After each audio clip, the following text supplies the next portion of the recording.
Hey everyone, I'm Jason Award from MakingStarWars.net, and I'm here with Rob, the Sketchcraft, and down below is the Fortnite kid. All right, stand up and do it, man. No. If you're gonna do it, fucking do it, bro. Do it, man. All right. You should just wear that in the Raiders shirt every show now, because it about sums it up.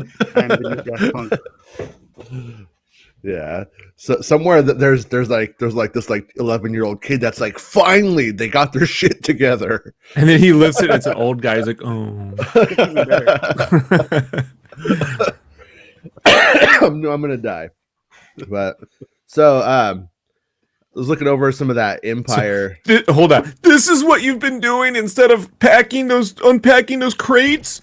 All of our stuff. My Razor Crest is sitting there, Jesse, and this is what you're doing. Dancing like a fool. Like anytime Sony posts up a trailer for something other than Spider-Man, everyone goes, "What are you making Spider-Man? Why are you busy with these trailers?" It's almost like you're teasing us. Ooh, we have some breaking Star Wars news, you guys. Oh, your big old fat mama is in the next Star Wars movie. Sorry. my mom's dead. Force Ghost. So she can abandon me from the afterlife too? I don't think so, dude. Nice try. Let's see what you're doing. No other way to dodge child support, huh, Ma? Exactly. What's up, everybody? What's up, Deez and AJ? Yeah. AJ Days. Man, today is one of those days. I woke up and I took the kids to school, and then I just went back to sleep. I just said, fuck it. Wasn't that the dream when you were going to school, though? Yeah. Are you not, in fact, living your childhood dream? Your real childhood dream is when you go to school, you wish you could just be back asleep. Yeah. I kind of did it today. But anyways, there was this thing in Empire magazine and with Kathleen Kennedy. And I thought this was interesting because remember how a few weeks ago, and this wasn't me having anything right, I'm not trying to say that. But remember how you were like, Mangold was supposed to do Boba Fett, like that was the thing. And I was like, really? I don't remember. He was? You're like, yeah. So I went and looked it up, and it was like, I think it was a Hollywood Reporter exclusive and all that. Kathleen Kennedy says, not true. Was never true. Mangold was never on Boba Fett. So most likely they were Bounty Hunters of the Republic, Jason. That's what it was actually called. You know? Yeah, right. So most likely though, since Mangold ended up doing Indiana Jones for them, it was that they were getting wires crossed about who was at a meeting for what or for what reason or something like that. Would Dog the Bounty Hunter crossover good into the Bounty Hunter comic? I think so, but I think the mullet would be turned into the front. And does Mangold have to fight me now since I said something that it's incorrect about Mangold? Mangold is going to jack you up. Well, it's been nice knowing you. So violent, man. He gets angry. When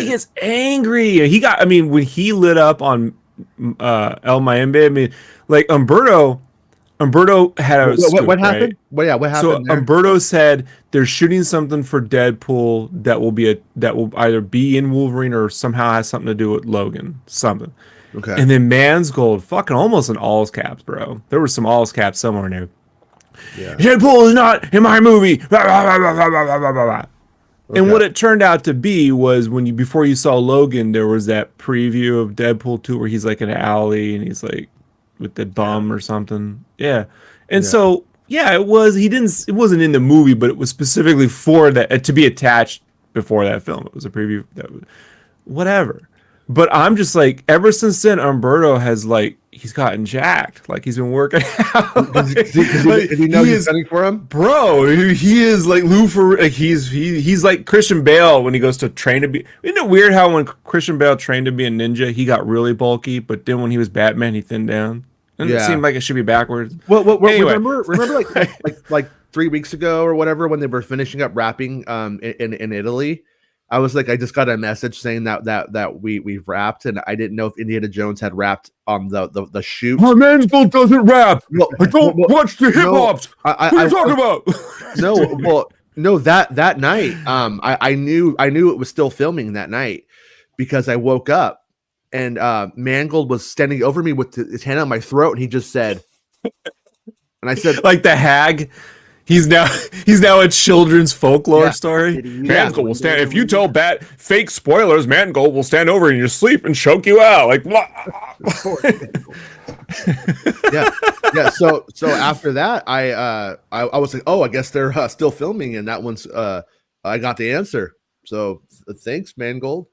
I figure Umberto, man, like God bless him, man. Just getting ready for the day Mangold just like attacks him at a premiere. It's crazy. Yeah, but and then in my opinion, in political or PR or corporate, however you want to call it, speak, she pretty much, like, I think kind of like burns Trank. She's like, and to be honest with you, we didn't get far with Trank at all. Oh, wow. So wow. Yeah, I don't think it really ever started. Subtle shade. You know what I'm Remember saying? That one? Yeah, that was going on. Subtle shade. I have a feeling like it was like super early pre-production with some like basic ideas. Probably they're probably starting to do concept art. They probably hadn't really even got going, and then he had his meltdown. They were just like, we're gonna pass on that one. And I imagine this like I want like a spoof of Trank and Kathleen Kennedy, but it's Married with Children, where they're just taking subtle digs at one another, like how long they last on a Star Wars production or something. Yeah. You know, like Kennedy's the Widowmaker, but Trank's like the guy who only lasts like 3 seconds. So I mean, I actually feel really bad for him though, because he's probably like the most actual, like, normal, reasonable person. When you get go listen to that interview he did with Kevin Smith the week before his Fantastic Four film came out. Yeah. You keep telling me to do it, and I keep forgetting to do it. But I mean, from what I know of him, yeah, he seems like the person that was like this world is crazy. Fuck you guys, you know. And I can definitely. He was really dodging questions about Max Landis. You know, like yeah, I don't know anything about Max Landis, honestly. I didn't really. Well, all I know is if every screenwriter wants to write you in their film as a villain, something's going around. That's all I gotta say.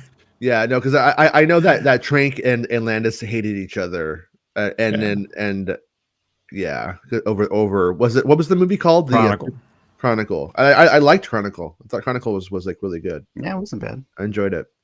Yeah, it was a good superhero version of Akira, done on a good. When everyone says, I'm not shitting on it. When everyone says, "Hey, but you are make a live action Akira," this is what I'm shitting on. Don't stop making live action versions of anime, right? Like, just leave it be. Don't. It didn't make a good movie the last time. It was visually stunning. It wasn't a good movie. Read the manga. They only work as series. They're long form stories. You can't condense them down. They always do the style, whatever. But that was if you got the rights to Akira and then wanted to make something original, that would have been, a way to go. Like, it's a good idea. So, and Michael B. Jordan really stole the show on that film for me. I was like, I really like that guy. Yeah, what to get rid of that guy? What's up with Michael B. Jordan? Is he he's producing that? He's knee deep in producing that Superman show. Oh, okay. At HBO Max, the Valzad. Is it Valzad? Right. Yeah, Jesse will know. Okay, you tell me. Yeah, he was almost in Star Wars like 13 times. It felt like. And there's a chance with the multiverse that he's who eventually replaces. I know they're like the next film's gonna focus on Shuri. I'm like, I don't know about all that. This shit changes. But in a world with multiverses, where in What If you get a different version of Killmonger, there's a good Killmonger out there somewhere. Like, they could just multiverse him into the film. Like half Killmonger and half T'Challa. Yeah. There's a way they can do it. I don't even know what a Killmonger is. It sounds like. Of course you don't, Peg. Let me explain it to you. You see that indentation on the couch? God, my line. You're just sad you didn't last that last touchdown. I was gonna direct Boba Fett. Yeah. Anyways, because I do what I want, I want to talk about UFOs for a few minutes. He does what he wants to do, says what he wants to say, lives how he wants to live, play how he wants to play. It's the Addams family. Oh. Which, by the way, I paid for I took my kids to see, or rented this to see, the first Addams Family cartoon that came out, the CGI one. I like both. It wasn't dog shit. It wasn't dog shit. No, that's my nice way of saying okay. For one of those CGI kind of like, let's just put out a CGI movie things. My daughter wants see the second one, rented that thing. Ooh, that was a hard watch. They go on vacation. Hotel Transylvania mode. Oh yeah. Once they got past Hotel Transylvania 2, that just it went downhill. Well, I love the original comic strip. I grew up reading Addams Family. Yeah, I grew up. My uncles had all my grandpa's magazines, and they had a rec room. They built this rec room at the height of the 70s. I mean, with shag carpeting, blacklight posters all over the room, ceiling, sides, the bit, stuffed with Mad magazines from the 50s, old magazines, the New Yorkers, whatever. I just had like black. When you turn on the black lights, do you just see cum everywhere? Huh? You know what? No, they surprisingly didn't jerk off in that room. But I'll tell you what they did do. They had a giant demonic tiki mask on the wall, and that's where they put my crib. So when I was 3 years old, the earliest memory I have is waking up to the, Jesus Christ! And I remember looking out the door screaming for my parents. I thought that'd be a good idea. You want to know what explains me? My parents dropped me off at my uncle's house, and we're going out for the evening together, and they forgot something, and I'm in my crib, and my mom goes, "Oh, okay," and goes to give me another hug goodbye, and I have the bottle in my hand, and I shake the bottle, and the bottle starts to shoot. Everywhere. Why is the bottle shooting out my juice? Because it was beer. Yeah, I was a fucking party baby. Also, some tips: if you're ever dreaming about going to the bathroom, don't. Yeah, hold it. You know what? I had a dream a couple of years, like maybe 2 years ago now, that I was going to the bathroom, and I really had to go in real life. But in my dream, I was going, but I just couldn't stop going. I was just pissing everywhere. I'm like, is this ever going to stop? But it was really that I had to go. Akira was amazing, James Washington says. Fist was a good manga. The Akira, the manga is amazing. The animation in Akira is amazing. The movie's incomplete. It's like the first quarter of the first book with some bits of the fifth book and the very ending. It's not the manga is like, manga's amazing. Like, you get the story. There's no question what you're reading. You watch the movie, you're like, you got to do a lot of hocus pocusy to make this work. You know? Yeah. So yeah.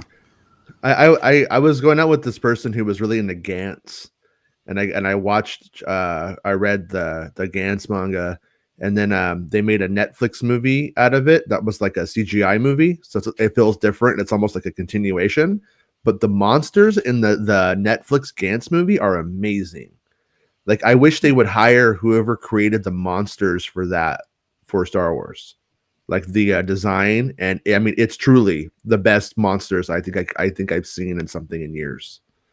They're just freaky looking, and there's this old man who, like, at one point they have to try to kill, and boy, if that guy was a little creepy Jedi thing, it would be nightmare fuel. But I would love it. Oh, before I forget, what I was saying about the Addams Family comic strip is, my friends didn't know it was a comic strip when the 90s movie came out. I had to tell them, like, it's a comic strip. They're like, what? So I'd show them. And then when Nightmare Before Christmas came out, I'm like, they should do one like this, like with the stop motion, right? And the dreary whatever. So I do wish that there was a Leica version, you know, like I think that stop motion look can work. Like Hellboy.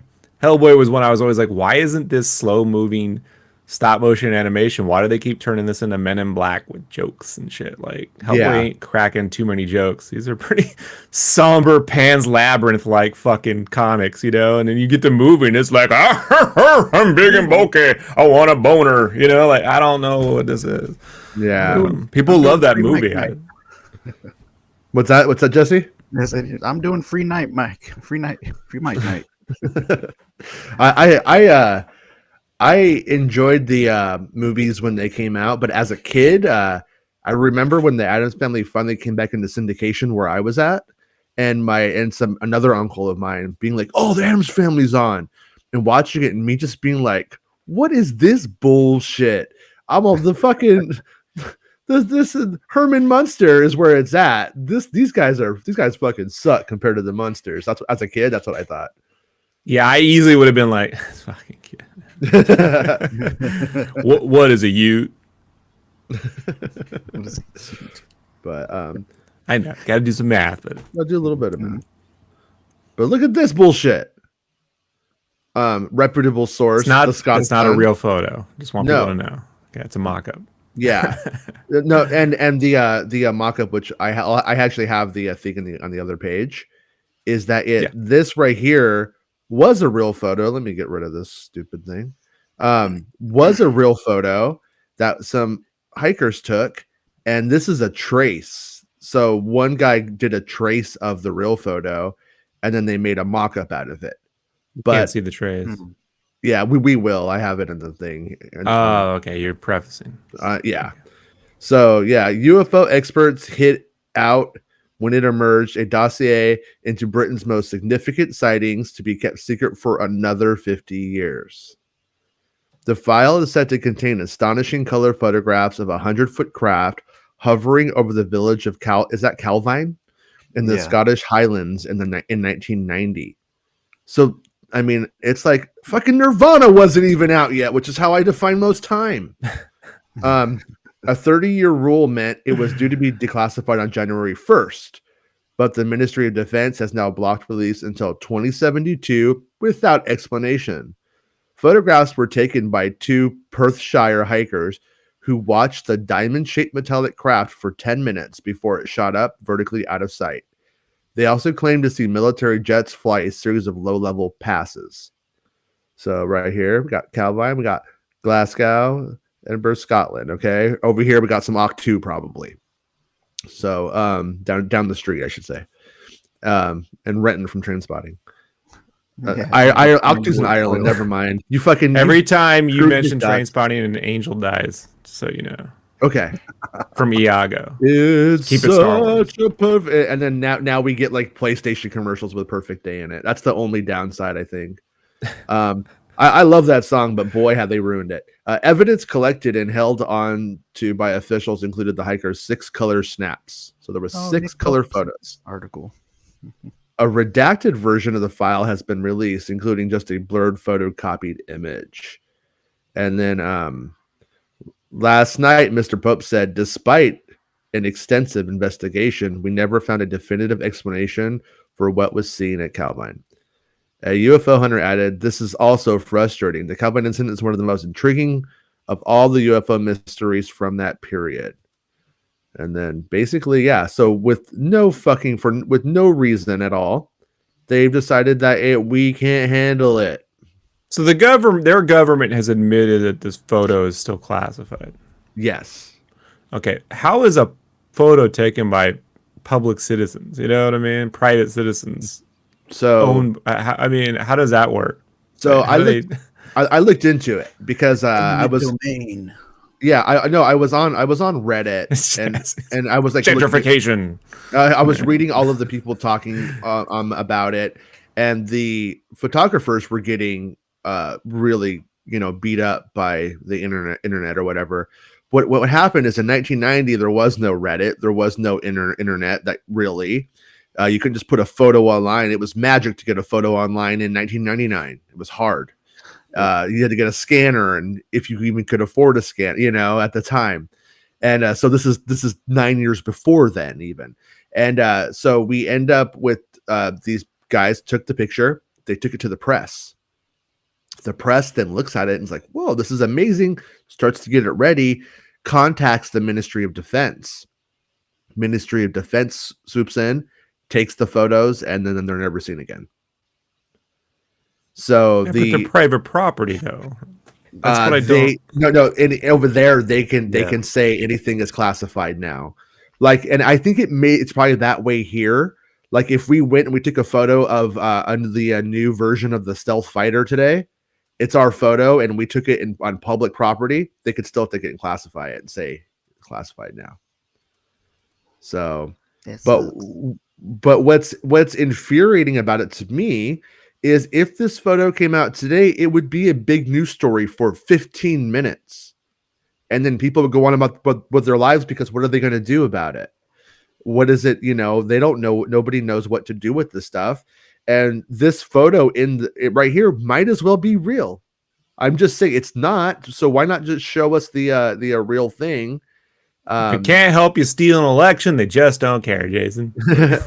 Yeah, but and then not to make us seem like we're more important than we are, or the United States, but the United States might be the people pressuring that. When you look at what's going on right now with the Pentagon trying to set off, what's its acronym?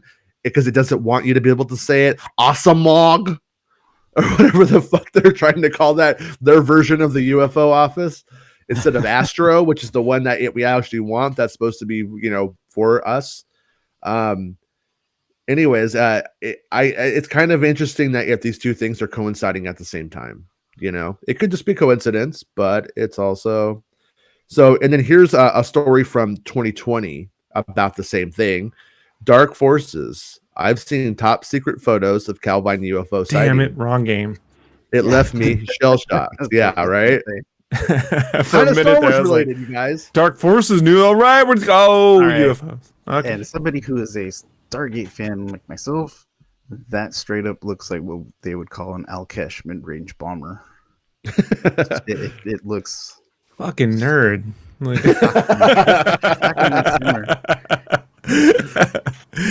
I mean, the Fortnite hat was one thing. You're on a Star Wars show delving into UFOs right now, and you got called a nerd. I'm just because he brought up Stargate fucking nomenclature. Yeah, I think I got it right.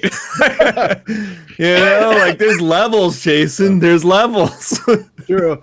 Hey, I appreciated when they brought in people from Farscape on there. But exactly. But it's okay to watch Stargate. Stargate actually pretty good. The Ministry of Defense has sparked anger from investigators after the startling release of the best photographs ever taken of a UFO. The top secret photos show a flying saucer. Wait, hold on. Is this the right one? Yes. Okay. So, here, former Ministry of Defense official Nick Pope, and this is what's even crazier about this is we're back with Nick Pope. Yeah, it's like Nick Pope was the Ministry of Defense for them, and he's the one who's saying that this is real and it's a thing. So at this British L. Louis Segundo, what's his fucking name? El Segundo. I can't want to say else. It's so fucked up, but his name rhymes with it. Elizondo. Elizondo. You can't blame a poorly educated white man for that mistake. I guess. There's like a rule. No, like. In the cult sci-fi series X-Files, Fox Mulder has a poster of a UFO on the wall of his basement office. Underneath are the words, "I want to believe." In the Ministry of Defence's office, which served as the nerve center of the UK's UFO project, we had something very similar, but our picture was real. Most UFO photos are either obvious fakes or blurry and indistinct, a vague light in the night sky, or a fuzzy dot in the distance. And this right here is the trace of the mock. This is a trace, but it's a mock-up, and it's a trace of the one that was still left at the paper that the paper had. So they were able to get it because they had started the process of putting it into the newspaper. I don't know how that works, so I don't want to overstate and pretend to understand what that process was. It was going to press at the time, so they had to create plates. So it was like the placeholder for it, like where it was going to be placed onto the. Yeah. So even if they were doing it digitally, they were probably using Quark Express at the time, and they still had a placeholder for it. Yeah. But this is it right here, and so several mock-ups to the photos have been used, while the real thing remains hidden. And then here he goes. He's like, "Remember when I was on that show, The Basement Office, for like a couple months? They don't do it anymore. I used to be on Coast to Coast." That's right. What was he on Coast to Coast a lot? Yeah, it's where I know Nick Pope from, man. He was on all the time. That's what I said. He was the first. We thought that was going to be the actual disclosure, but it was going to come from the UK. Right. It didn't. But yeah, he's like the go-to like military defense UFO guys for the History Channel. Is what it seems like. Yeah, I've seen him on thousands of things. I just didn't know if I didn't know he was a years on Coast to Coast. Like on Coast to Coast, the fact that I couldn't see anybody, it just and I don't remember names that well. I'm just like, okay.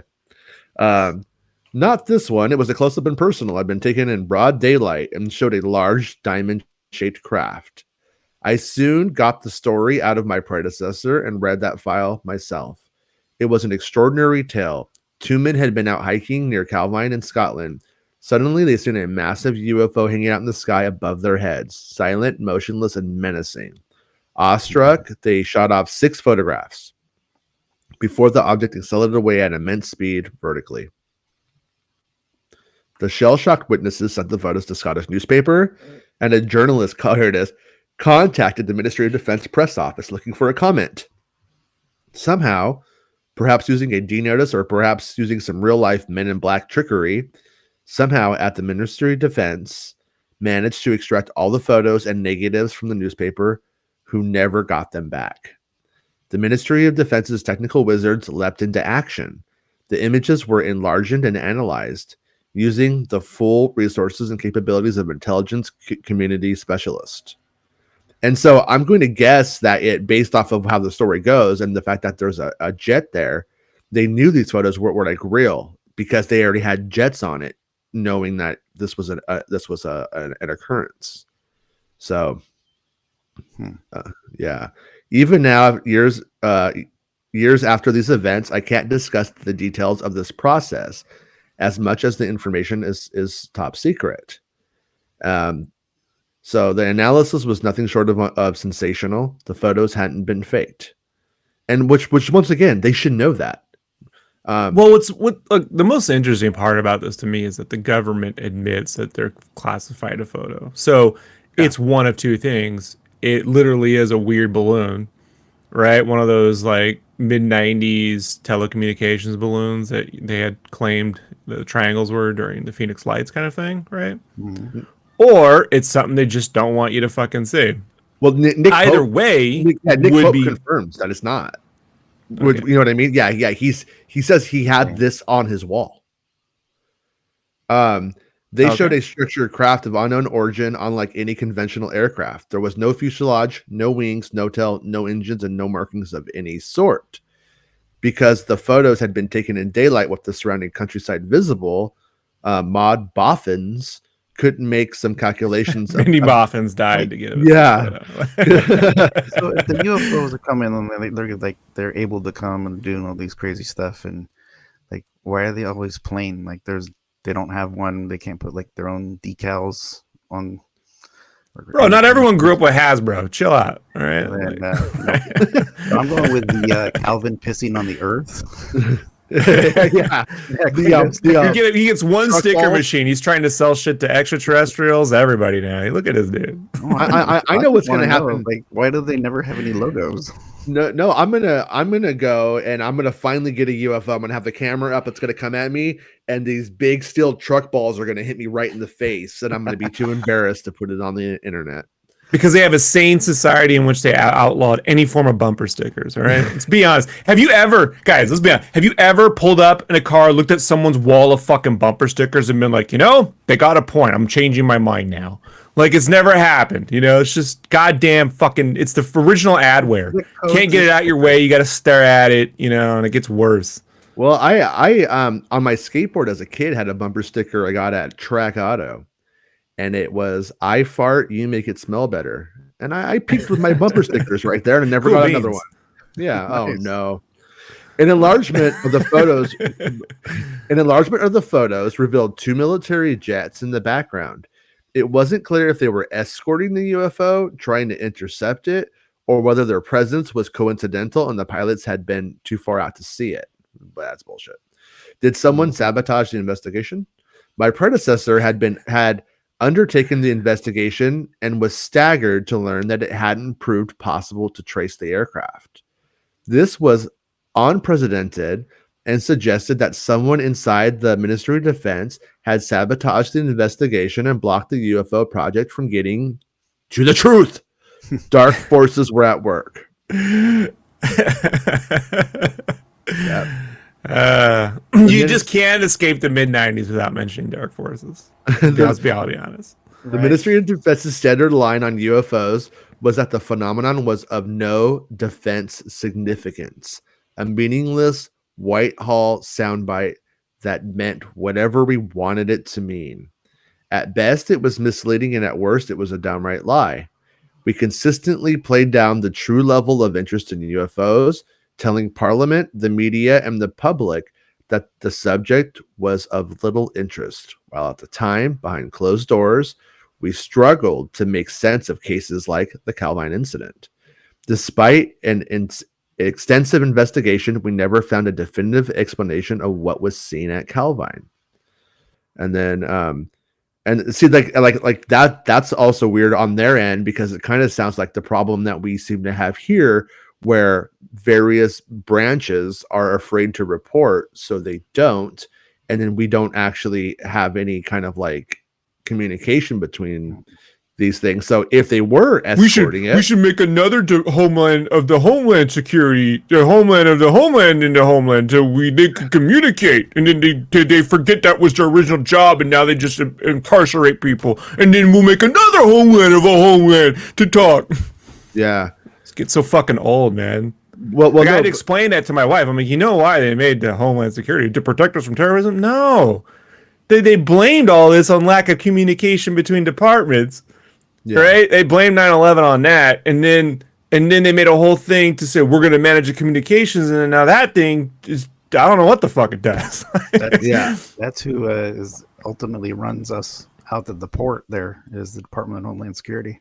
But that's not what it's for. It's become like the CIA version of ICE. You know what I mean? Like, it's so fucking weird. To be out there too, so.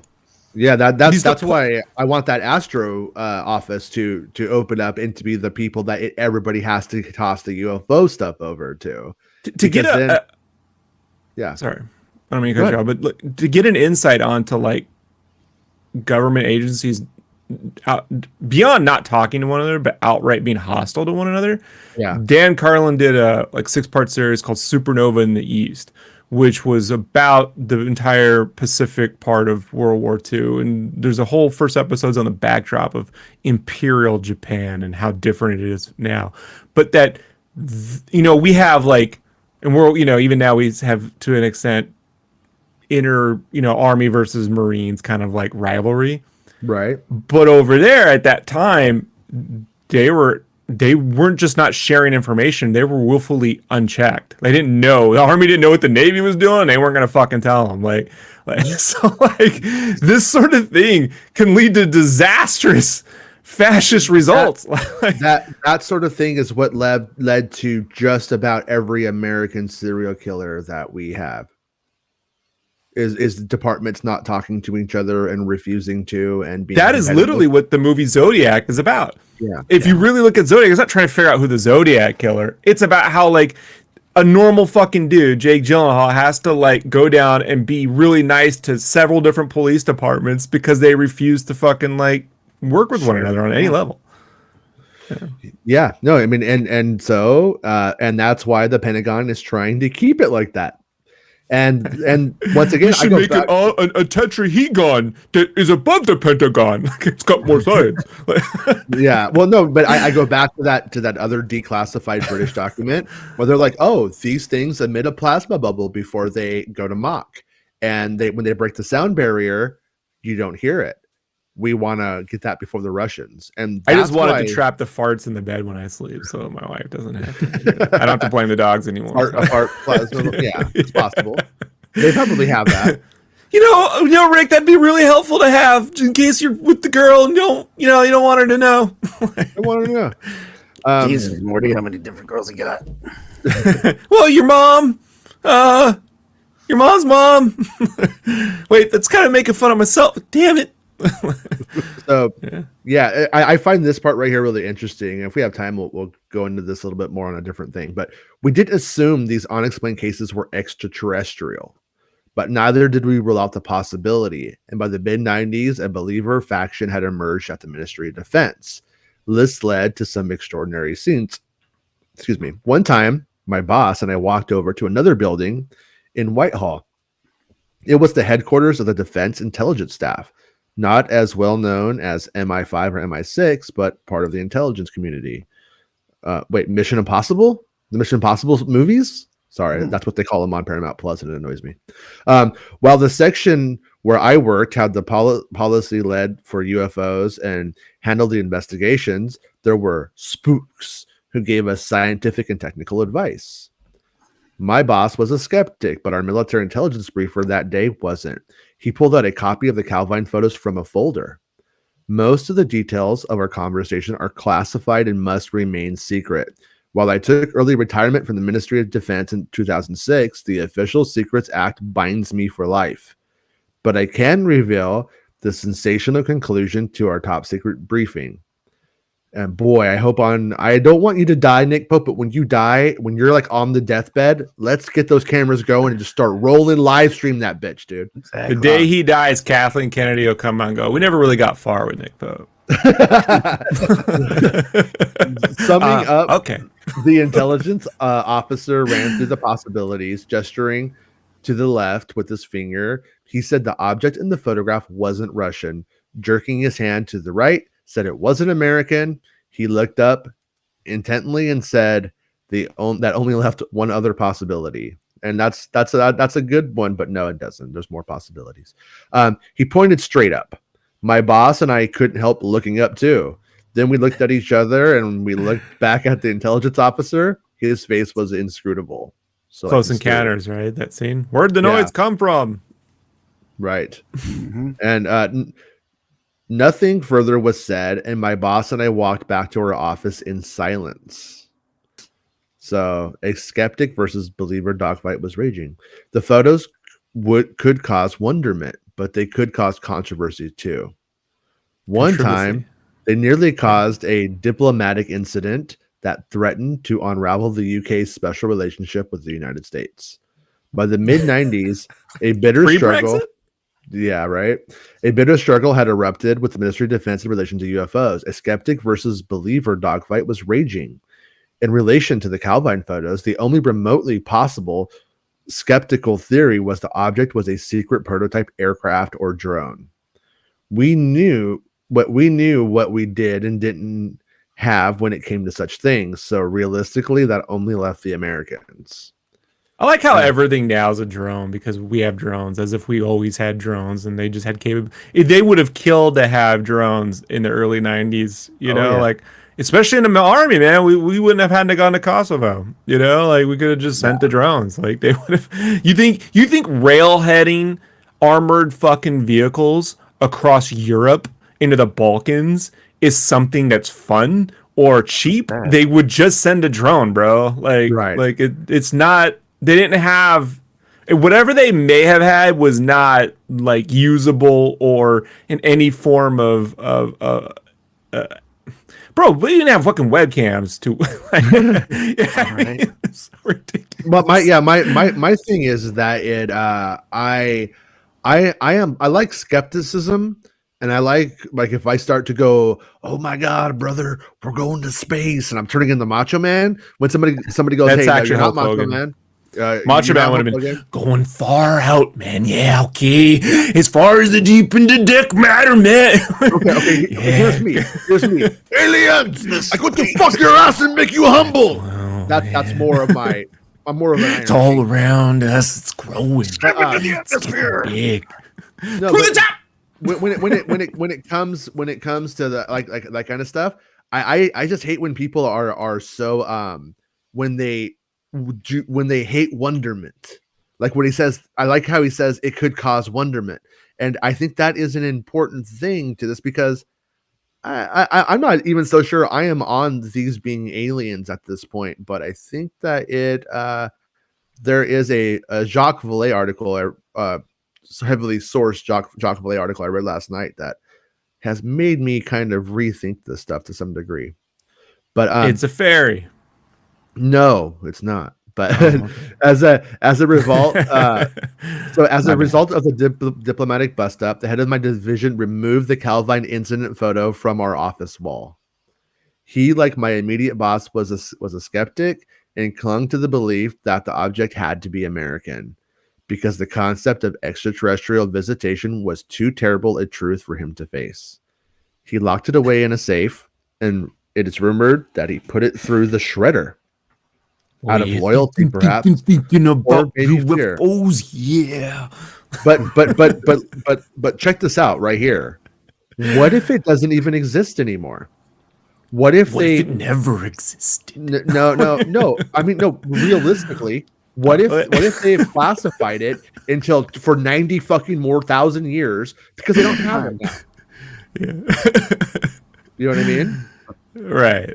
I mean, because and if whoever did that is still there, they are probably legally liable for doing that. Well, Vince McMahon will never die, so we'll just be stuck with never know. True.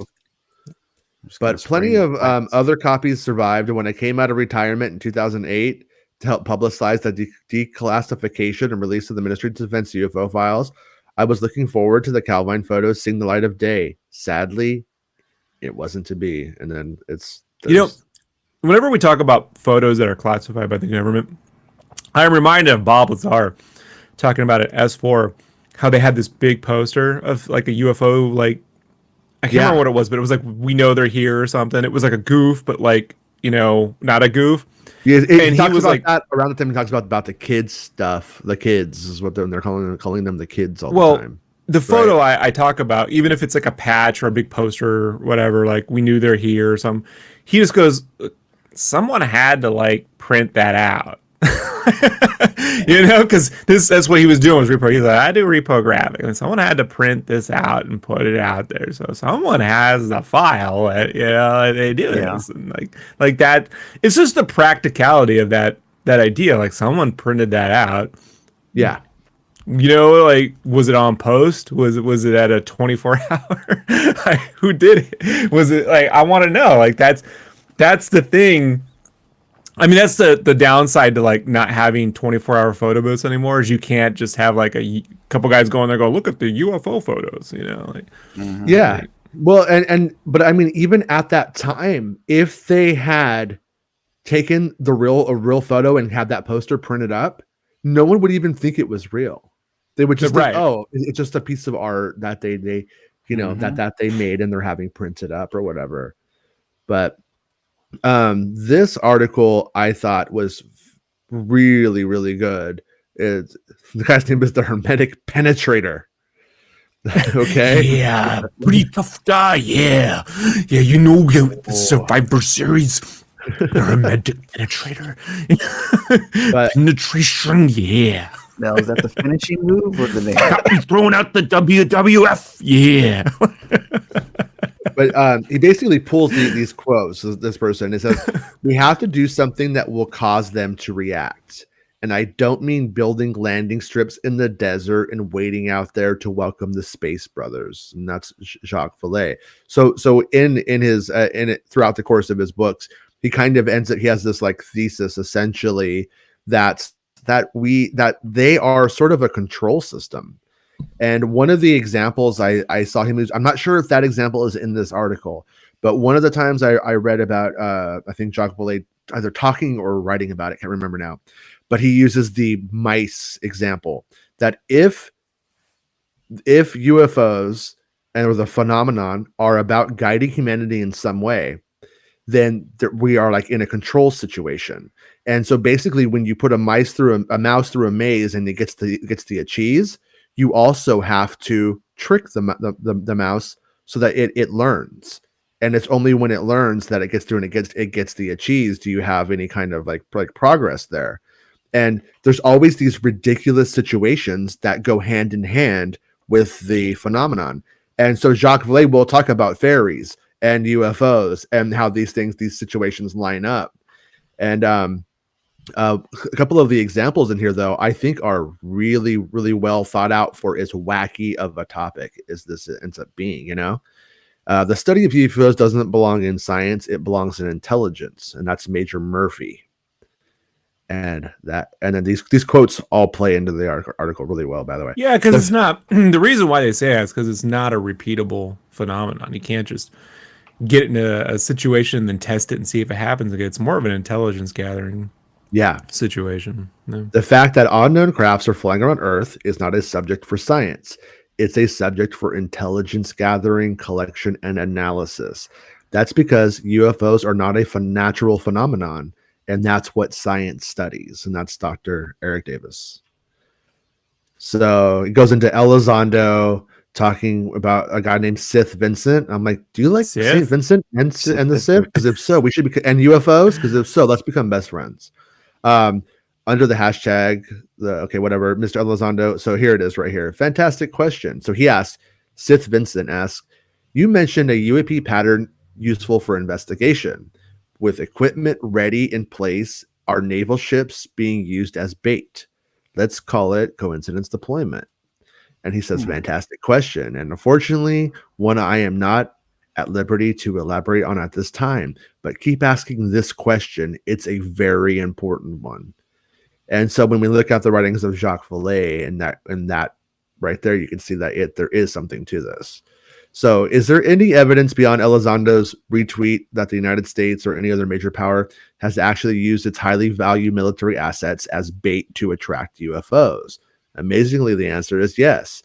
In a recent episode of the Sarah Carter Show, Elizondo was asked to comment on a remark made by the former Soviet Air Force General Vasily Alexeyev, where he claimed that the Soviet military has conducted experiments. Hold on.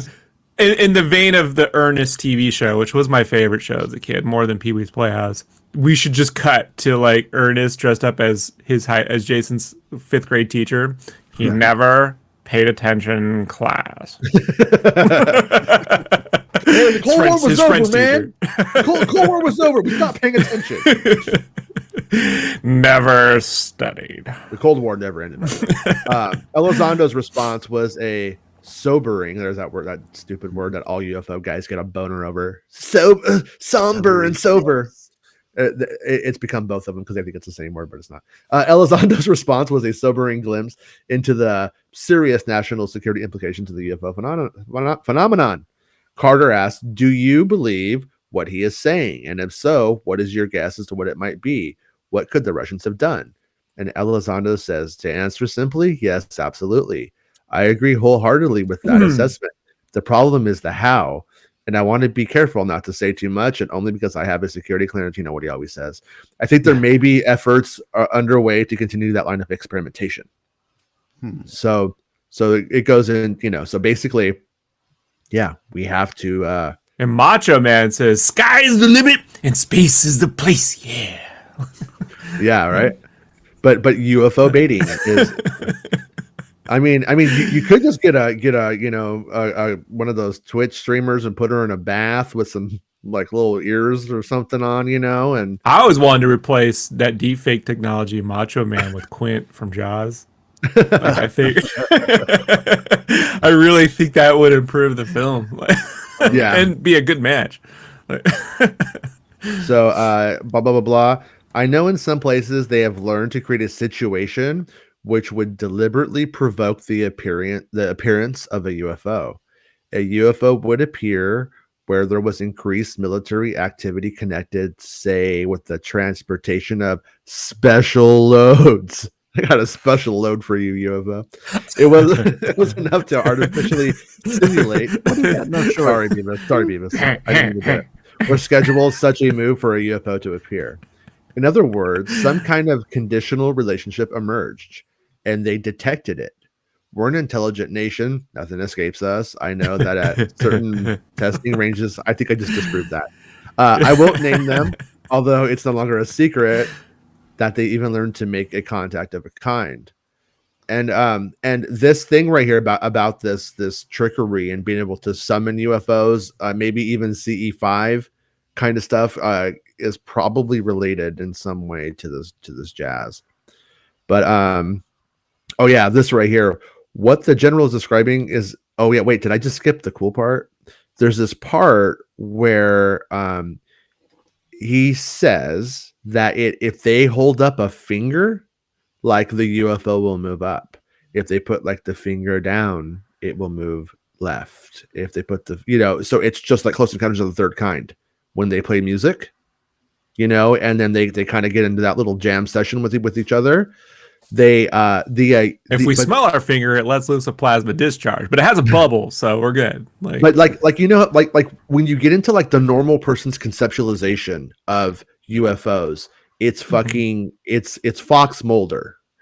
They're out there. The truth is out there. And I need to know. Jacques Vallée, he's playing Myst. That video. He's playing Myst VR, bro. Yeah. From what I heard, this sounds awfully like a Fish concert. Hey man, responsible for a lot of COVID cases, sadly. Fish, are they? Yeah, there's a whole thing with their concerts and the COVID cases that are traveling around. And I wonder, and not to just pick on them, but how many of that's going around too. So not to bring that all back to reality, folks. But yeah. So what did that consist of? First, the UFO appeared. In most instances, it was a sphere, but there were other kinds. Contact was achieved with the help of physical indications of behavior. Pointing your arms in various directions, say at the sphere, became flattened in the same direction. If you raise your arm 3 times, the UFO flattened out in a vertical direction 3 times as well. And that's super trippy shit that barely makes any sense, and it feels like it's like I said, like it's Myst, the video game. Yeah, it'll turn out to be a kid's toy for them. Well, there and not to get on a too far of a tangent, because I think this article is smarter. Oh no, don't do that. Don't do that. But no, they're the people who practice CE5 style stuff and believe in it. That there's people who warn against it, saying that it basically is insinuating that you're not pulling down a UFO, you're pulling down a tool for UFOs. In doing that is telekinetically linked to the people driving the craft.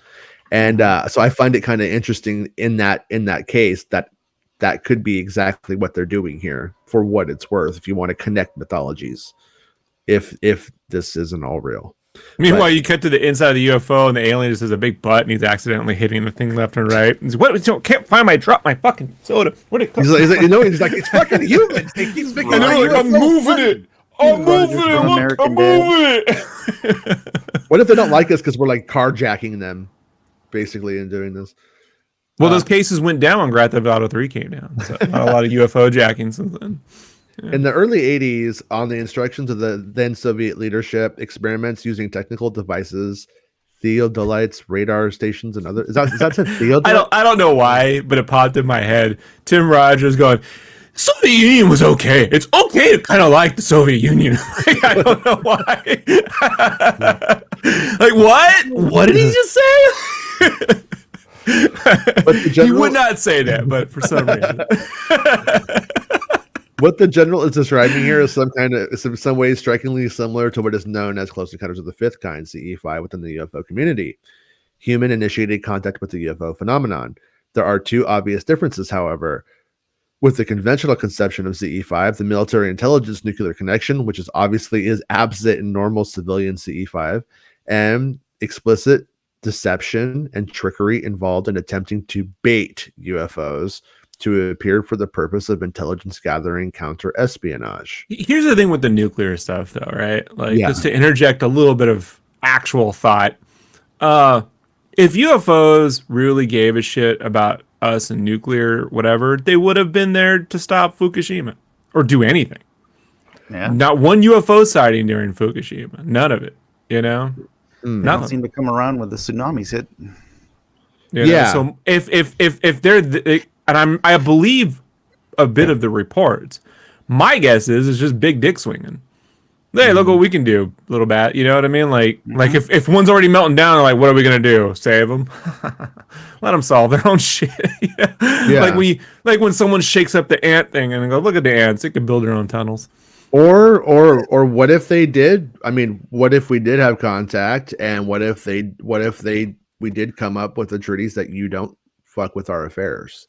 And what if they're like literally not allowed to? What if they, you know what I mean? They are allowed to observe, and that's it. I mean, I don't know. There's so many possibilities for what that stuff can mean, but I am with you.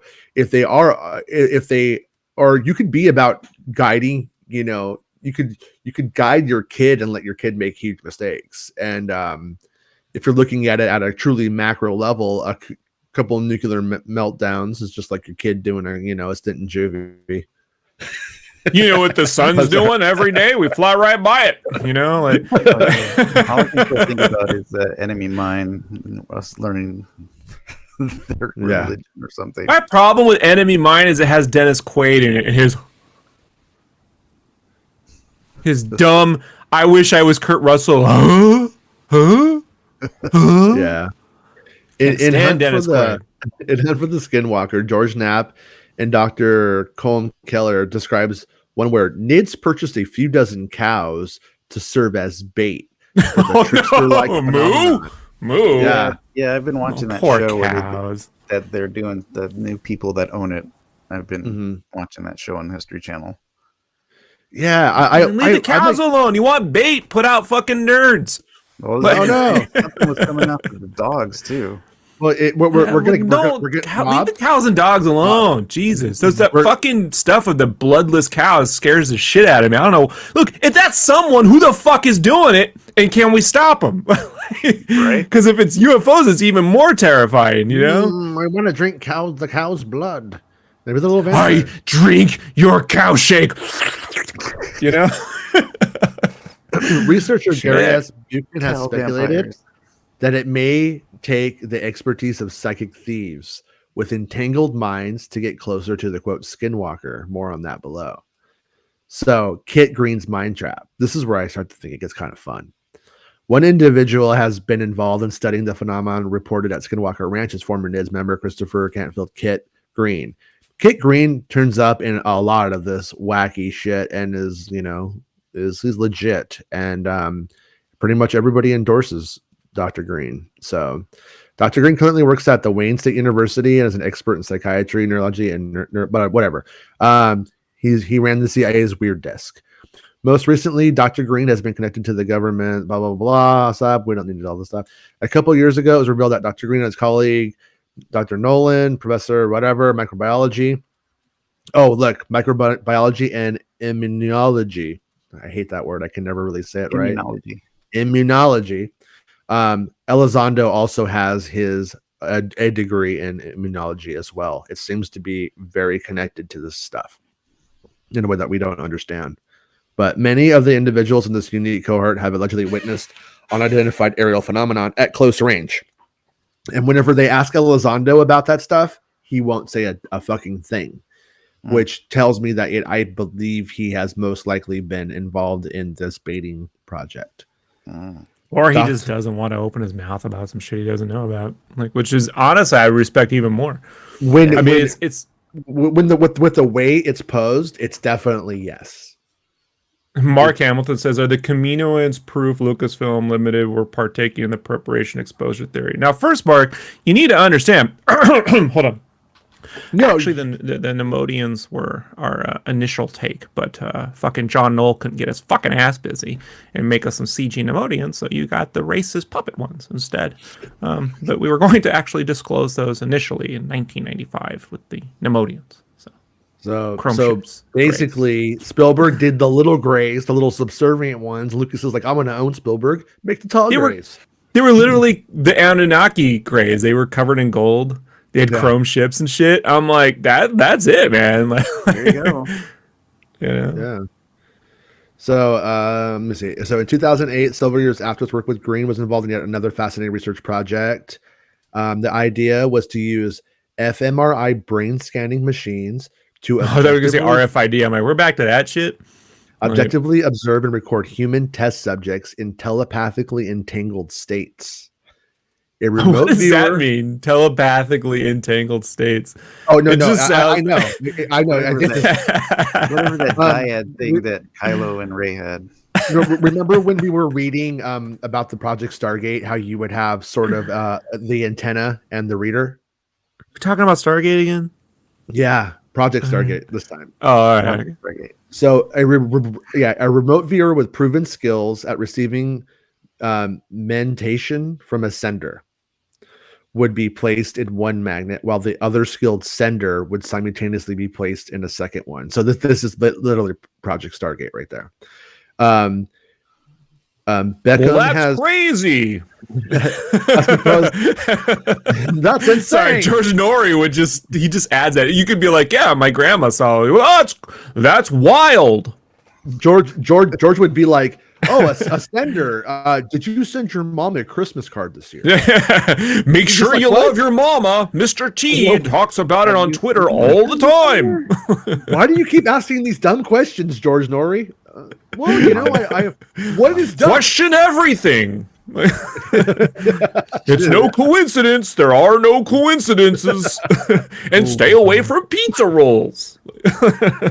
So, based upon Green's description of one proposed fMRI telepathy experiment, having set a baseline for the normal entanglement of a pair of carefully matched human brains, an experiment could be devised to place a human receiver inside the magnet of the brain scanner during a deep mind-to-mind state of entanglement with a remote sender.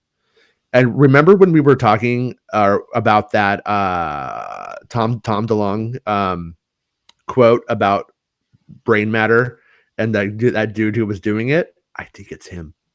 The brains do matter. We concluded that brains definitely matter. You need a brain, not like the scarecrow.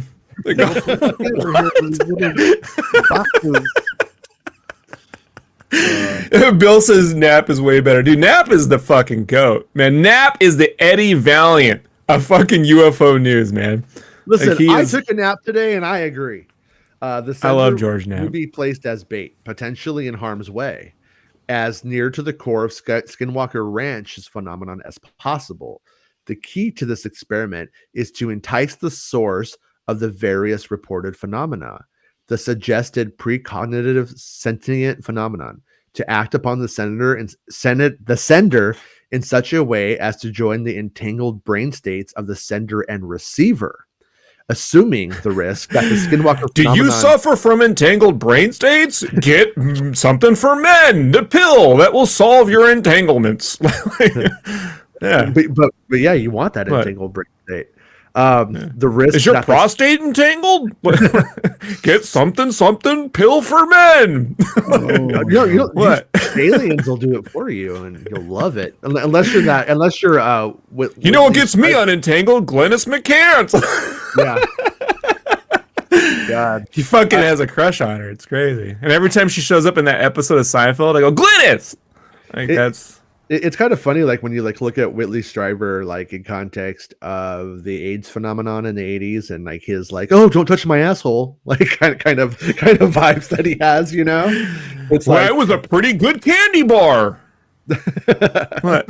Yes, George, it was. Thank you. The best case. Okay. This part's important.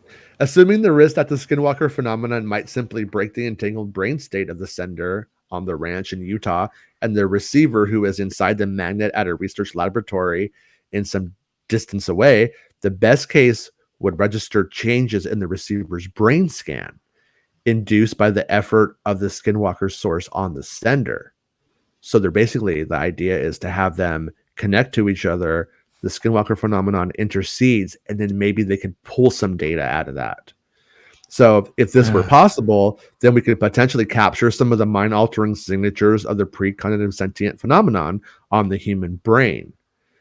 Capturing signatures could potentially be highly revealing of the nature of the source affecting human perception. And see, where that becomes really important is when you look at the phenomenon over years and over time. It's not always perceived to be the same. Even sometimes some people seeing it at the same time will perceive it vastly different. But they will all, like the kids at in Zimbabwe, like my sexual encounters. What? Yes, George. But I mean, we both had vastly different experiences. Thank you. But I mean, when you get down to the concept of ghosts, you come down to the concept of fairies, leprechauns, UFOs.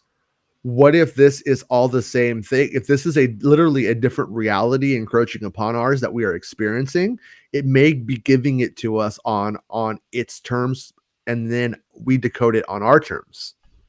So if we had been from a different time, we might see fucking certainly, yeah. Like when your dog can notice the TV and then not notice it. But it seems to be so in a lot of ways psychically connected. There are psychic ramifications of all of this across the board.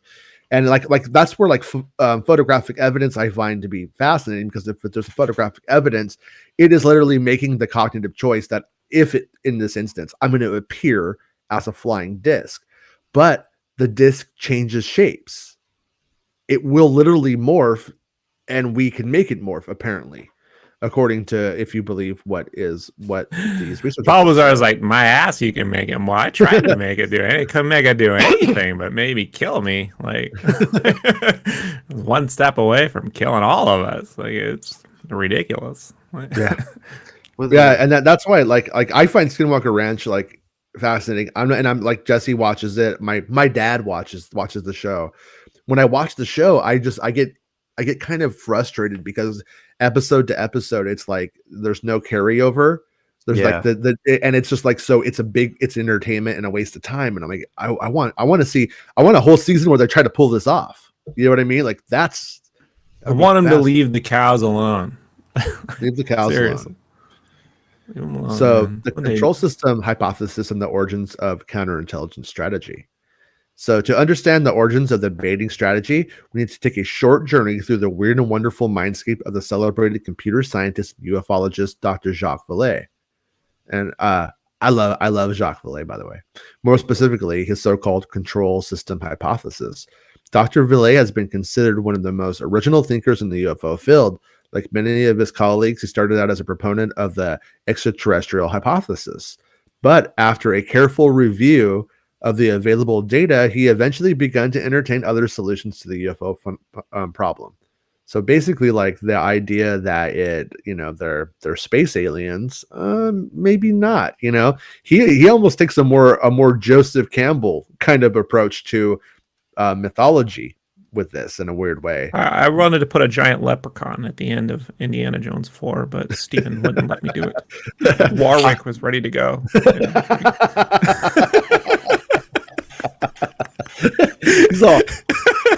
He's all I got Warwick's phone number, and I just get him a pizza and he'll show up anywhere. Yeah, we were gonna do Indiana Jones in the Hood, but it didn't work out. Anywhere in the world in 24 hours. In 1969, Dr. Vallée published the groundbreaking book Passport to Magonia, which pointed out the striking structural similarities between folklore tales and modern day UFO accounts.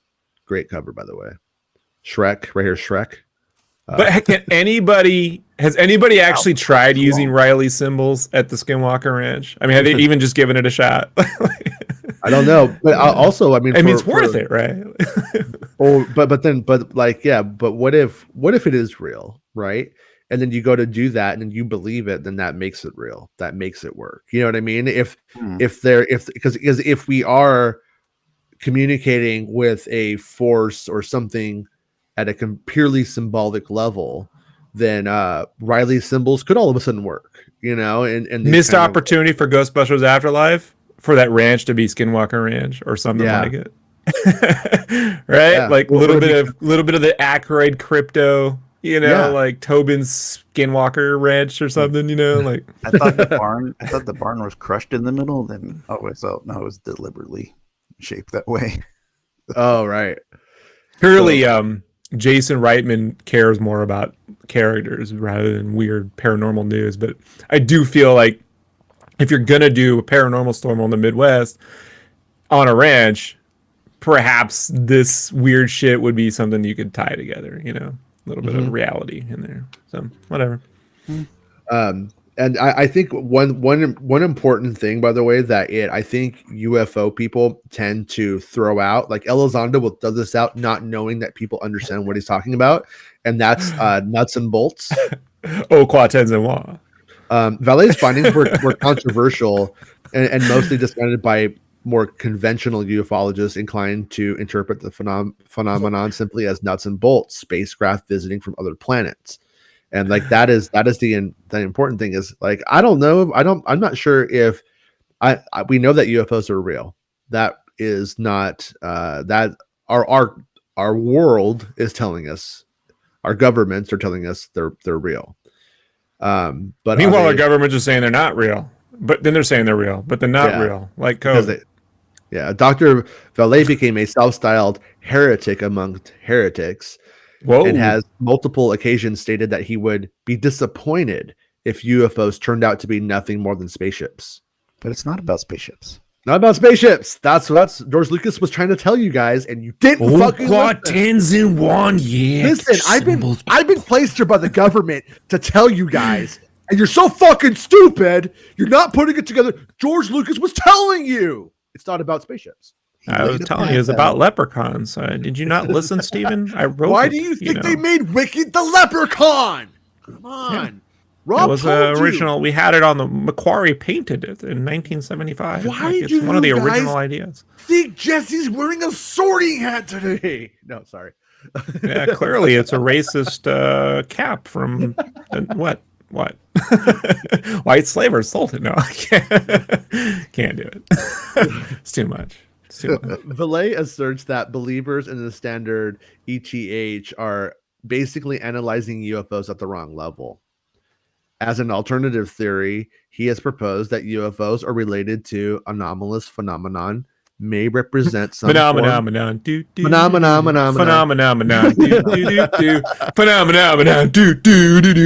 Okay. Total opportunity to redo that with puppets, like alien puppets. That should be our UFO song. Yeah. For the show. What exactly does that mean? Have you seen Phenomenon? That's a beautiful film. Boy, that Jodie Foster's gonna make somebody a beautiful wife someday. Some lucky guy will be happy to have her. A real great guy. He's really gonna get that Jodie Foster in lockdown. Some of this stuff sounds like the Contact movie. Yeah. Exactly. The Valet's hypothesis is fleshed out in some detail in the book Dimensions. To understand the whole phenomenon, one needs a grasp of the control concept.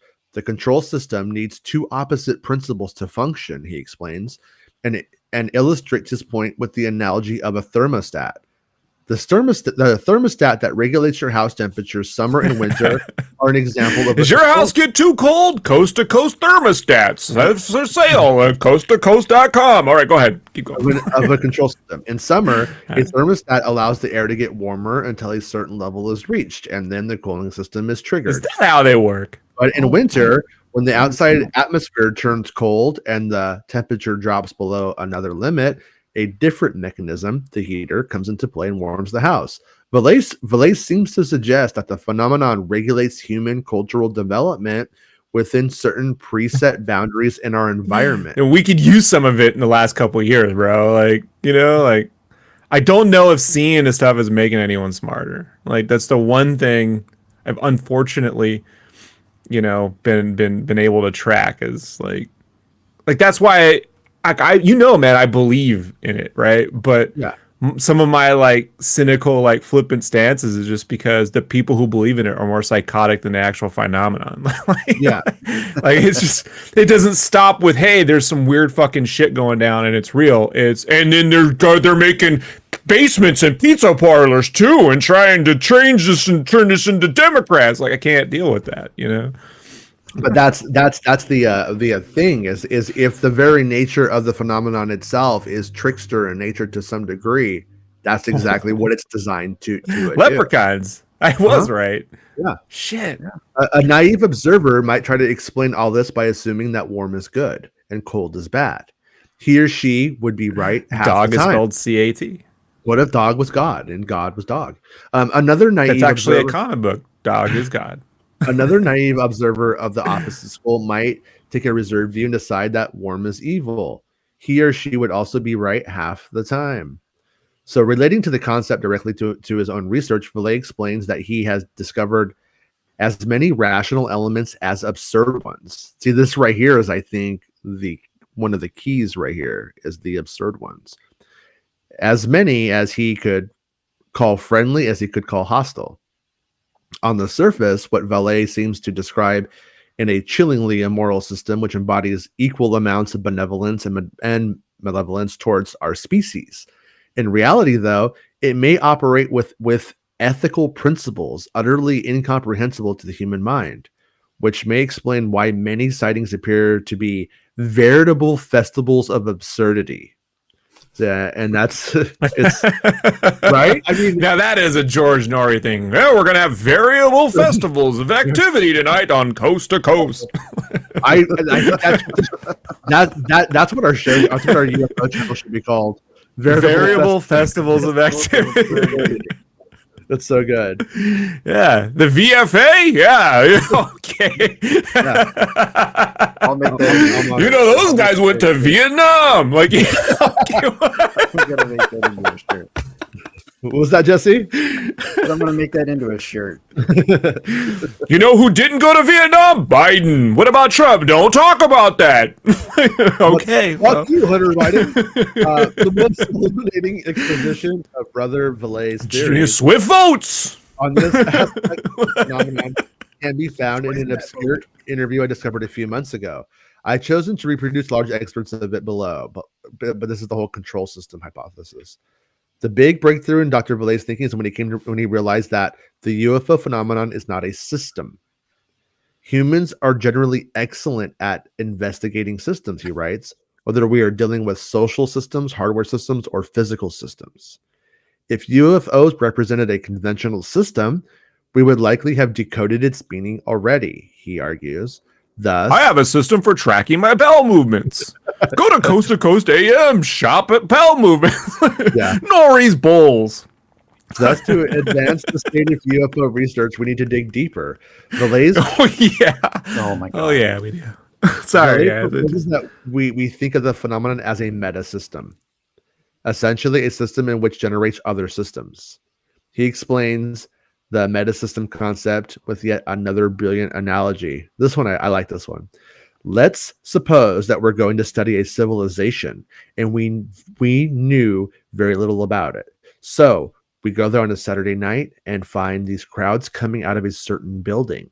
So we ask these people, what did you do there? And they say, oh, it was great. We saw Bambi. Well, we write that down and note that it is consistent because basically they all described the same thing. Then we go across the street and there's another crowd coming out of another similarly constructed building. And we ask them, what did you see? And they say, oh, it's great. We saw a character called Rambo.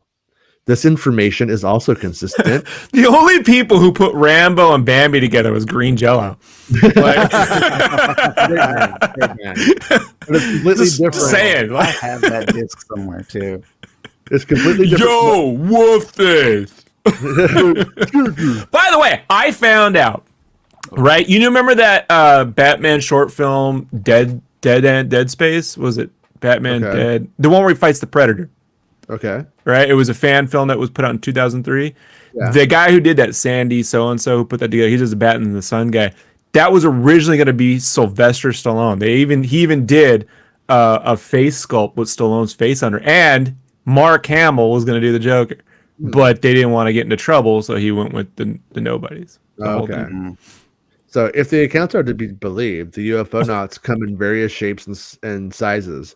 The peace-loving and awkwardly attractive Nordic blondes and the seemingly emotionless grays are two of the most frequently reported humanoids in relation to UFO sightings. Archetypes in the ufological pantheon. Two internally consistent narratives if analyzed separately. When juxtaposed, however, they appear to be mutually exclusive. What should we make of this apparent paradox? Dr. Vallée positions a solution by developing his movie theater analogy further, hinting at a more profound reality hidden behind the phenomenon. So the next step is to go inside the buildings to check the reports for ourselves. But all we see is a blank wall and rows of chairs facing that blank wall. The obvious the Blair Witch Project. It's a movie theater. The obvious theory is a psychological theory. These people like to get together and their consciousness creates myths out of their own fantasies. Some people like to see Bambi, others like to see Rambo, but we assume there is no physical reality for either. We would be completely wrong in that assumption, but it would be a logical theory to develop. So Jacques he's saying Vallée, we're in a holographic universe and the aliens are just watching us through a vid screen. he's saying that we basically don't have the whole picture and that we're making basically anthropological miscalculations. We're looking at the whole but what thing. we're trying to get to, at the very least, is agreement that there is a phenomenon. I think that we can't get to that. Like, yeah, I feel like we have, though. You know what I mean?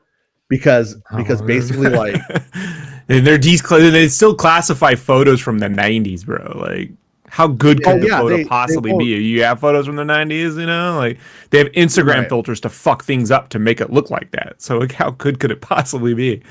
Like, could be really good. It depends on what the camera was. I don't know if we know. But then they're classifying it, so then we can't agree that we can agree, you know? Like, yeah. I mean, you and I can agree, but the powers that be cannot agree. Well, know? I mean, they held that thing. They told all of our senators, it's the phenomenon is real.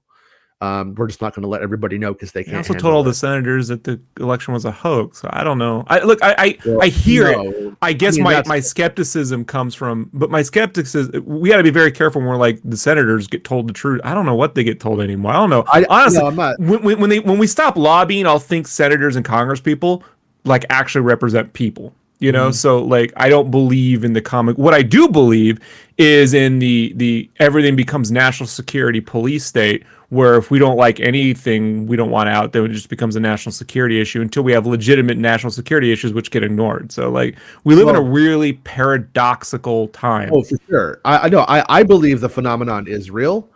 I believe that they have said it is real, and that they know it's real. That they probably don't know what it is, and when like we have another Phoenix Light situation, you really think they're gonna go, yeah, or you don't think they're just gonna make fun of it all fucking day on CNN again? Like it depends on what happens if the UFO office gets set up without the Pentagon interference, and but like I said, I think the key to all of this is back in that British UFO declassified report where it is basically classified because the plasma bubble. They want to know how to do it. Because Nick Pope lives in a UFO bubble. No, because they want the copyright, the patents, and they want to copy the technology for national security, also to make a fuck ton of money. And I think so. At the end of the day, they don't understand it until they understand it and own it. They don't want anybody else to know about it. That's just so frustrating, right? From my 43-year-old mind, right? Yeah. It's frustrating when global warming isn't a national security issue, but a photograph taken in the 90s is. You understand? Like, yeah, that's the fucking problem. Especially when you talk about a country that's an entire island. Yeah. Like, you don't think losing like a third of your entire coastline and everything that goes with it isn't a national security issue, but that photo, oh no, that can never get out. Like, okay. Yeah. I personally, I don't really, I don't see everyone agreeing that there's something greater than, or maybe as great, if not greater than humanity exists is a bad thing for us. I think it's a good thing personally, but in his book, Messages of Deception, Jacques Vallée describes his coincidental run-ins with a mysterious character identified only as Major Murphy, a former U.S. intelligence officer. In their conversation, Vallée tells Murphy that he prefers to use the methods of science to investigate the phenomenon. The Major is a TV show. The Major is, it's obviously a pseudonym, so that's probably why. The Major is unimpressed. What makes you think that UFOs are a scientific problem, he asks. He then proceeds to lecture Dr. Vallée on the rigid rules of science. For example, it has to assume that the phenomenon is natural in origin, rather than artificial and possibly biased. The UFO phenomenon may, however, represent some alien form of intelligence, he continued, and if it does, the study of it doesn't belong in science, it belongs in intelligence, which contextualizes that quote we had at the beginning. Right. It is worth mentioning that Dr. Davis, a former colleague of Dr. Vallée, has also echoed the sentiments of Major Murphy. The phenomenon is the domain of military intelligence. So the fact that unknown craft are flying around Earth is not a subject of science. It's a subject for intelligence gathering, collection, and analysis. That's because UFOs are not a natural phenomenon, and that's what science studies. I went to the theater once and saw Pinocchio, the Prince of Darkness. Whatever happened to that film? All right, thanks, George. So how exactly does counterintelligence approach work? Neither Valet, Murphy, nor Davis are very explicit on this point. This is probably what they're actually really working on. But Valet offers a hint in The Invisible College. It must be possible to gain access to the control of the UFO phenomenon, he writes, but it will take a very smart approach or a very daring one. In a 1970 interview with researcher Jeremy Clark, Valet expands further. We have to do something that will cause them to react. And I don't mean react building landing strips in the desert and waiting for them to appear like our Space Brothers. So sorry, New Age desert people. Sorry, Nazca lines. To get an even better idea, sorry, Nazca lines. My wife has Nazca lines all across her abdomen. Childbirth is just ravages women. All right, George. I certainly understand why that Jodie Foster is not running out to get married to a beautiful man today. I got the Nazca lines tattooed on me so they can land on me. Coming up later, Glennis McCants. And we'll count the Nazca lines. No, George, stop. To get an idea of what Dr. Valet is proposing, we return to the previously mentioned movie theater analogy. Here, Valet argues us to stop gawking mindlessly at the movie screen showing the absurd displays of a rhombus 4D. We should instead try to expose the meta system generating them, he argues. To do so, he asks us to metaphorically shift our perspective 180 degrees. When we look the other way, he says, what we see is a little hole at the top of the wall with some light coming out. So the movie projector. That's where we should go. And if possible, out trick the UFO. Is he saying to go to the light? Yeah, kind of. Yes. But he's basically, I think he's basically saying what is triggering the projection. Twitter. Triggers everything. I want to steal the key to the projectionist booth. And then when everybody has gone home, I want to break in. And what you find there is a meta system. It's a system of wheels that can generate anything you want. Bambi, Rambo, Close Encounters. So, like Netflix. You can watch anything on Netflix. Yeah. So, and then he goes on for Daredevil. Yeah. Except for Daredevil, they took that off. Watch Daredevil on Netflix, right? It goes on to say, Elizondo said that a clever group of folks would likely be able to think of ways to test whether it's possible to lure UFOs out. So what might be these clever folks be? Odds are the great majority are just faceless military intelligence and corporate types whose identities we will never know. They wear cowboy hats. I find it hysterical that these people in the government or whatever departments these are, it's like, oh, we're gonna do all this baiting and switching, and they're gonna fall for it. It's like, but if they're that advanced, how do you know they're not listening to you right now with your? Yeah, except here's a problem. You have guys like Nate Doty legitimately like putting out disinformation to like Catherine not Catherine Osmond, fucking what's her Linda Moulton Howe and people like that. Like there are departments that just create weird useless distractions or dissension for no reason. There are disinformation sects of the government that just do it for I don't fucking know why. Maybe they're bored. They got to spend I don't know about you guys, but if you notice, they just give the military $9 billion whenever they want now. Like we don't got the money for college, but they give that shit to the military. So what are they spending it on? Nate Doty and fucking his little acolytes to run around fucking throwing out nonsense. So it does happen. Off of what the Pentagon is doing right now, I think it seems totally possible that disinfo is still the thing. Like there's that one dude who is at the level of Elizondo, who's out talking about lizard people every day right now, and he does seem to coincide with the Pentagon's efforts. I'm not trying to say that guy is a misinfo agent, but it's definitely worth always considering that these people definitely could be. I told him. I think Jesse brings up though a good point of if you do find a way to trick the phenomenon into appearing, wouldn't it just figure it out? And maybe the idea is that we do figure out maybe in figuring out what generates it is going to be how we unlock some sort of they say like they operate on they operate on like some kind of different frequency than we have here that our Earth normally routes goes at. So maybe we have to not use something that's a frequency to make them show.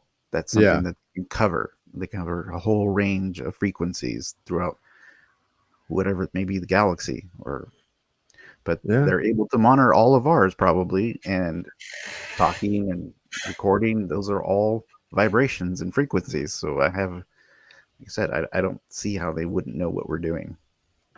And he wrote this. That book was written. I mean, Jacques Vallée's been saying this for like 40 years.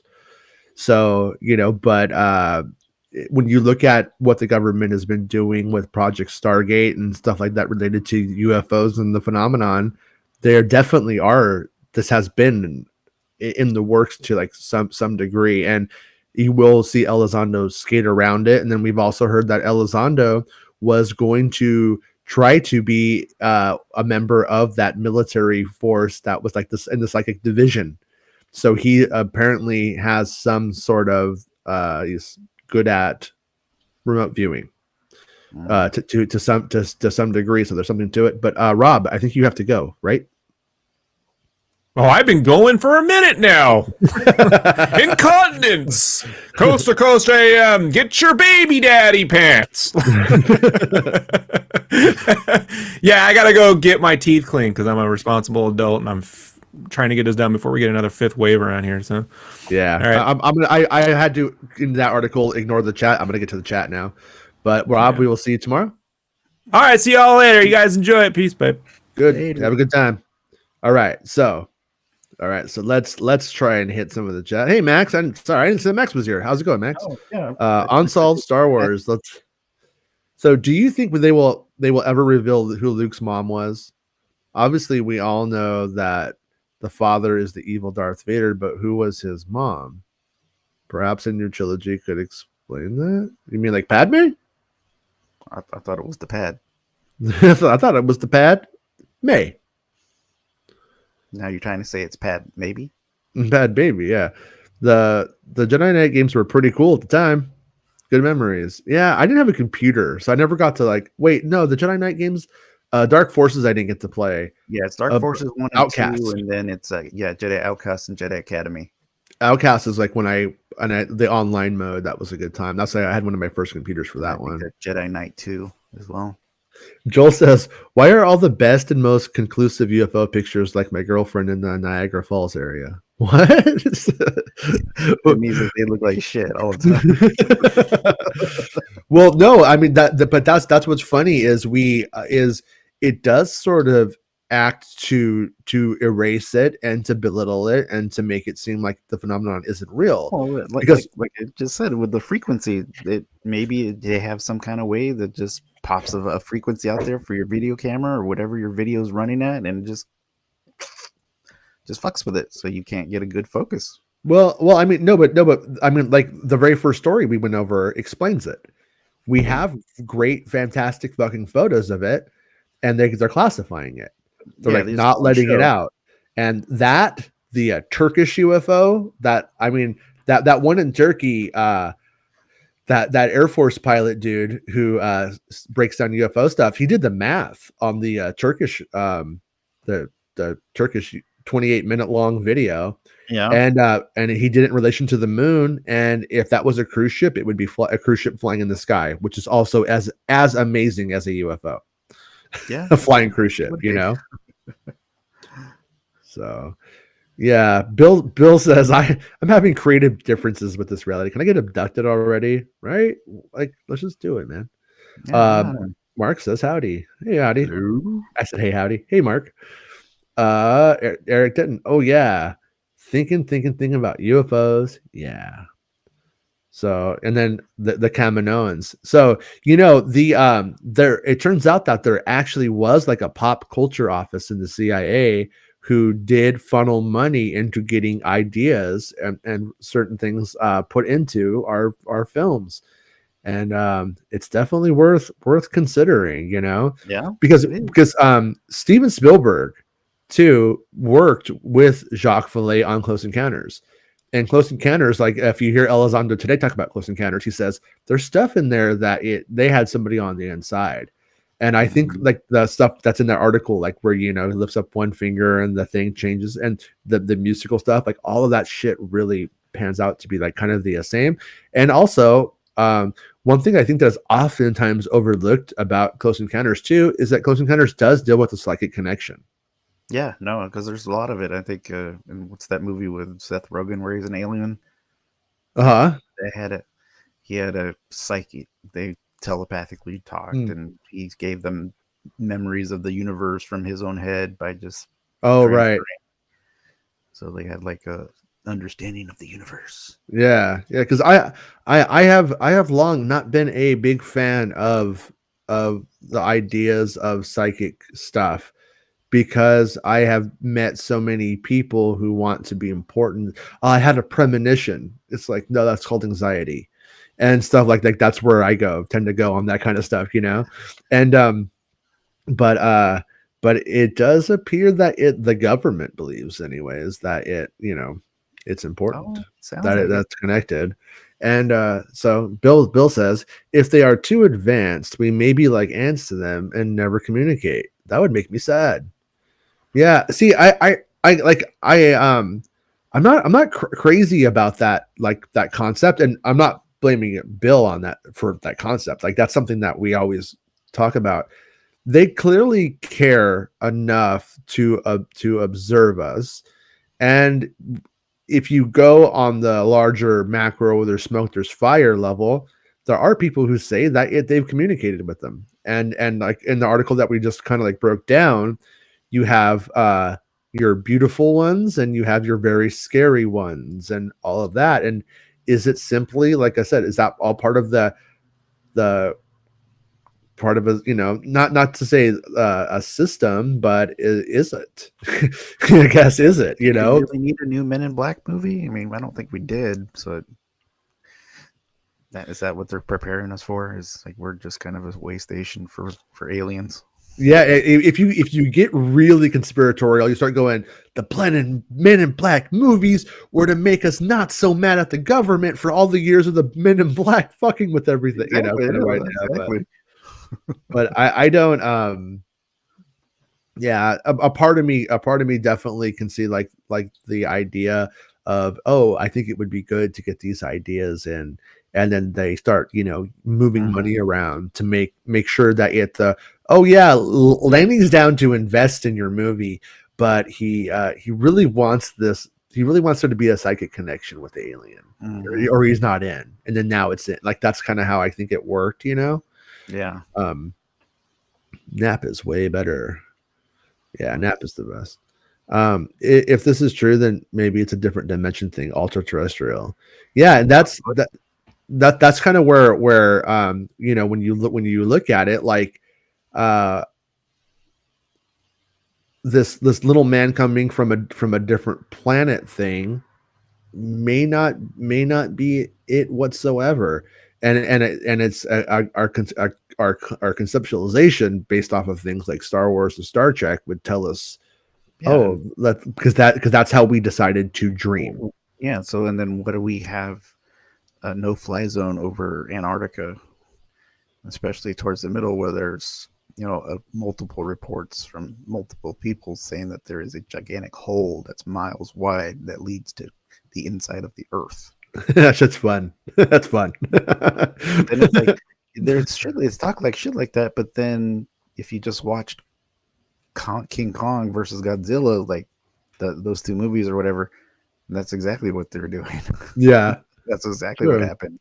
There's some kind of other universe or reality in the middle of our planet, and maybe in the moon too. That's why it rings.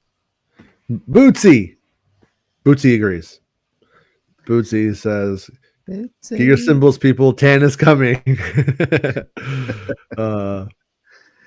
Yeah, and then Bill says, "I want to go to a festival like that." Wasn't it an alien? And then Max sums up. It says, "Jason, do you believe in CE5?" So, do I believe in it? I don't know. I feel like CE5 is something that clearly it works or it doesn't.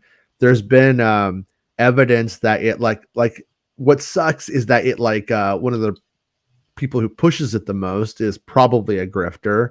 That there's been a lot of evidence about it being a grift and that kind of thing. But I think if it does work, then that almost becomes a scientific thing right there, where that can be gauged scientifically.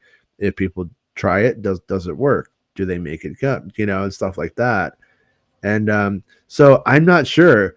I wouldn't be against trying it, because I mean, what's the worst thing that happens? You try it and then it doesn't work. Well, you had a relaxing meditative experience maybe in your backyard or something. And then if it does work, then holy shit, but I would love to see somebody pull it off in a convincing way. But yeah, but I've never tried it. Neither have I. And I don't know anybody who I like. I trust that person who's tried it and made it work. Yeah, or saw something convincing, and when you see the people who like one of the I don't know if it's a problem I have, but you have like people that are like, oh, then they're like pulling out lasers and pointing lasers at the sky. It's like, well, once you're doing that, it's like it feels so contaminating of it, like, because now we have tools that shoot lasers in the sky and we're saying what's in the sky is real. It's just like, I don't think that's how it should be done. There's something about it that doesn't feel right to me. Yeah. And obviously it's dangerous. You don't point lasers in the sky. It could lead to problems with planes and stuff too. But Max, if you try it and you see something, let us know. Show us. Take the pictures. Take some. Yeah, we got to get some more pictures and video. Let's get Max out there in Texas in the desert live streaming. We'll just set her out there, set up the camera, and we'll just be like, Max is gonna go, and we'll just sit here. We'll just wait. We're like, do you see it yet, Jesse? Yeah, don't see it. I don't see what if we do see it? We'll keep strong here. But it does. I mean, it does seem like the general lore of all of this stuff does seem to have a little bit of factual basis. Yeah, and like Slide 9 does dealing with a lot of telekinetic kind of shit. Weapons and interfaces are both mentioned on Slide 9, and Slide 9 has been as confirmed to be a real leak as I think we can get. I think we've had the people who could confirm it, that you would trust confirm it. Like if you trust when I say a spoiler, the equivalent of that, I guess the people have confirmed it. So yeah, I'm really I am interested in seeing people do it. I would love to watch somebody do it. I would rather watch somebody do it and see if it happens than try it myself. Not because I'm afraid. I don't think I would be afraid. I think if I did it and it came, I don't think I would be afraid. I don't know. We'll have to see if I ever try it and it works. Right. but do you think you'd freak out if you were trying it? I don't think so. No, you think because I feel like if it went that way, I mean, I don't think it wants to kill us, Oh, it melted. It melted. I melted heat transfer vinyl. Rick says lasers are awesome. Up with laser beams. I want to get one. But yeah. But anyways, I think we're gonna call this a show. Jesse's igloo is melted. Jesse will not be in the igloo tonight. We're trying to use our Cricut press thing here that we got to make. No, I didn't use that. I used the heat gun. Oh, did you just use the heat gun? Heat transfer button. Oh, yeah. Wait, you have a heat gun? Are you laser guns? Oh no, that's my other CE5. But yeah, I and if anybody's ever done CE5 and is like really into it, come on the show. I want to interview you. Yeah, I want to hear about that if somebody's done that. Yeah, I mean, even if you're full of shit, I want to hear your shit. No, I'm naturally a very skeptical person about all of that stuff, and I do think that however we've been looking at the phenomenon is probably off, and that's why I found that article today really fascinating. But we'll be back tomorrow. Oh shit! What did you get sorted into? Well, to begin with, I am in Gryffindor, but we're gonna see where we end up today. Oh, sorting hat to tell me where I should be. Oh, Hufflepuff. Okay, so you're a Hufflepuff guy. I'm Hufflepuff. I mean, you? Yeah. What am I in here? Right. I'm psychically connected. Slytherin, bro.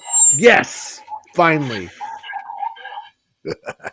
Makes sense. I told you I went out with this really beautiful woman. We went back to her house, and she had a snake, and it bit her nose, and it wouldn't let go. And I think it let go because I had the parcel tongue. That's what I think. But she probably disagreed with that. Yeah, probably. Anyways, we'll see you guys tomorrow. Same bat time, same bat channel. Also, fans out there, if you guys want that sticker, please send me an email at thron261@gmail.com. And I'll get the stickers out. I'm getting the stickers ready to get made. So get your order in. Wait, here. Wait, we should definitely okay, tomorrow we'll put it up on the screen. Right now my thing is lagging because we've been going for 2 hours. My computer starts to get really shitty after 2 hours of streaming for some reason. But anyways, send Jesse the message, and we'll see you guys tomorrow. And thanks for hanging out with us and having an impromptu UFO show because there was no Star Wars news. Yay! Ooh. It's not about spaceships. Making Star Wars Show. Making Star Wars Show. Making Star Wars Show. Making Star Wars Show. It's not about